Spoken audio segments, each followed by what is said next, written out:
If you've ever wondered what the sleepy little town of Santa Cruz, California has to do with the popularity of surfing culture, well, you've come to the right place.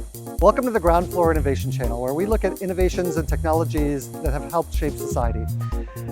Santa Cruz is important for a couple reasons, but there's one character in particular that I'll be focusing on here, and that's Jack O'Neill. Today, we're going to be looking at the influence that Jack O'Neill had specifically on the California surfing culture and its spread around the world. Jack O'Neill was a pioneer in surfing in several respects, but the one that we're going to focus on now is what we commonly know as the wetsuit.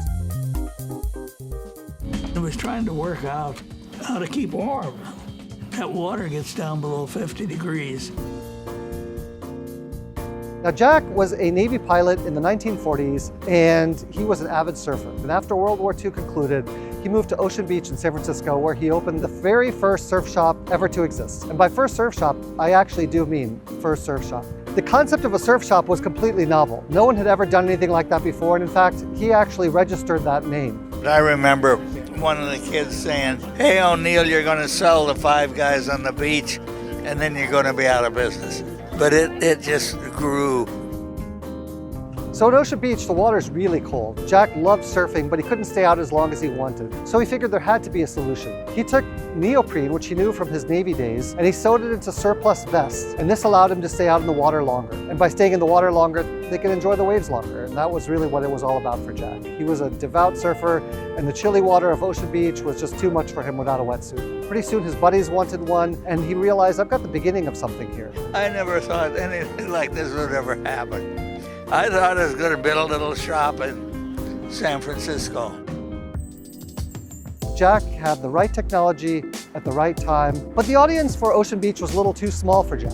And so, although he started that shop in 1952, in 1959, he moved here to Santa Cruz, just outside of Cow Beach, where we are today. Here, Jack's wetsuits took off like wildfire. Everyone wanted them. And it makes sense. Santa Cruz is a beautiful town where surfing culture was really taking off. Lots of great surf spots and lots of waves, and the timing was right.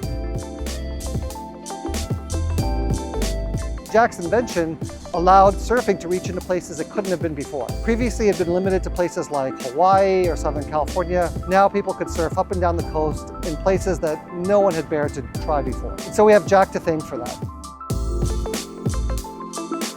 In the years that followed, Jack had gone on to do several other inventions. The invention of the surfboard leash, for example, is one way that he added to surfing culture. Unfortunately and tragically for Jack, he actually lost his eye in the development of the surfing leash, but we have him to thank for that as well. In the years that followed after that, Jack actually used his children to help popularize wetsuits by taking them to trade shows and dunking them into ice baths. Now, one of his sons actually went on to take over the O'Neill Wetsuit Company in 1985.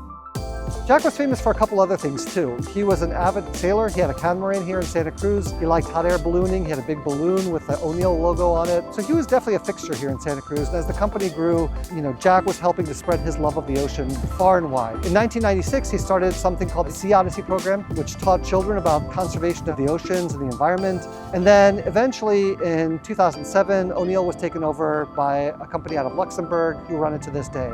But Jack still remained a dyed-in-the-wool surfer. He surfed well into his old age, and he finally passed in 2017 at the ripe old age of 94, but clearly his legacy lives on here. I would come out and jump in the ocean, get one wave, and everything would be all right. If you enjoyed this content, we'll have lots more like this coming in the future, so stay tuned to the Ground Floor Innovation channel. Like and subscribe, and maybe leave a comment if you've ever worn an O'Neill wetsuit or if you've surfed here in Santa Cruz. We'd love to hear from you. And stay tuned for more content from Ground Floor Innovation.